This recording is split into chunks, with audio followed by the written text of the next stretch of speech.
पाठ के विषय में प्रश्न है। तो श्री गोपाल सहस्त्रनाम और कनकधारा स्तोत्र ये दीपावली के मुख्य पाठ हैं, मुख्य अनुष्ठान हैं।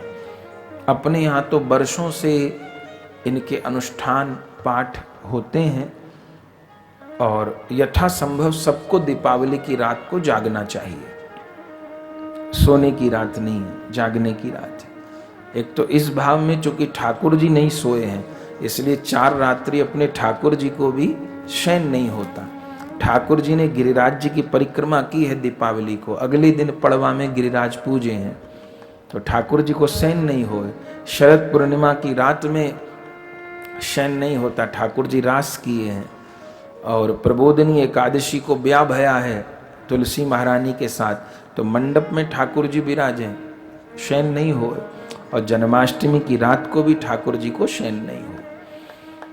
तो गोपाल सहस्त्र नाम का पाठ करें, बहुत अच्छा है यदि दीपावली की रात्रि में 108 पाठ हो जाएं। गोपाल सहस्त्र नाम का ग्रंथ प्राप्त होता है, उसमें शाप विमोचन वाला लेना चाहिए। कलयुग में प्राय सब स्तोत्रों को श्राप है, तो श्राप विमोचन का पाठ करने पर विमोचन हो जाता है श्राप का, फिर स्तोत्र का फल प्राप्त होता है। तो शाप विमोचन का पाठ कर ले, फिर सरल अंगन्यास करन्यास है उनको करके, फिर बार बार अगर ज्यादा पाठ करने हैं तो बार बार केवल नामावली का पाठ करे। जो ठाकुर जी की 1008 नामावली है श्री कृष्ण की, उसका पाठ करे। दीपावली को अत्यंत प्रभावी हैं श्री गोपाल सहस्त्र नाम के पाठ। अपने यहाँ वृंदावन में भी कल से अनुष्ठान प्रारंभ हो जाएगा।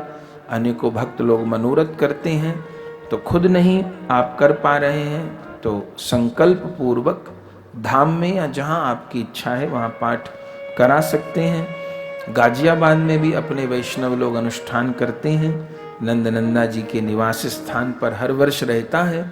इस बार भी नीलाचल धाम में गोपाल सहस्त्र नाम का अनुष्ठान होगा। रात्रि भर वैष्णव वहाँ भी जागरण करेंगे।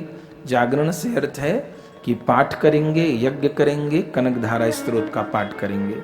और वृंदावन में हर वर्ष होता ही है, तो वहाँ जो मनोरथ करेंगे तो वो घर पर संकल्प लेकर वहाँ पाठ आदि करवा सकते हैं, न तो अपने घर पर स्वयं कर लीजिए।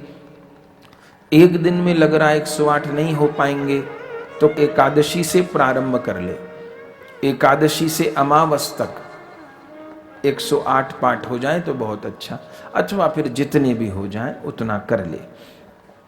इसके बाद में रात्रि को यज्ञ करना चाहिए। जो अनुष्ठान करते हैं, नहीं आता है, नहीं कर सकते हैं तो केवल पाठ कर लीजिए, जप कर लीजिए, कनकधारा स्तोत्र का पाठ कर लीजिए। बाकी अपने यहाँ यज्ञ होता है, बहुत से वैष्णव यज्ञ करते हैं, तो कोई ब्राह्मण रखने हैं तो उनके द्वारा, अन्यथा स्वयं भी कर सकते हैं। यज्ञ करने की विधि सीख लें और यज्ञ करें।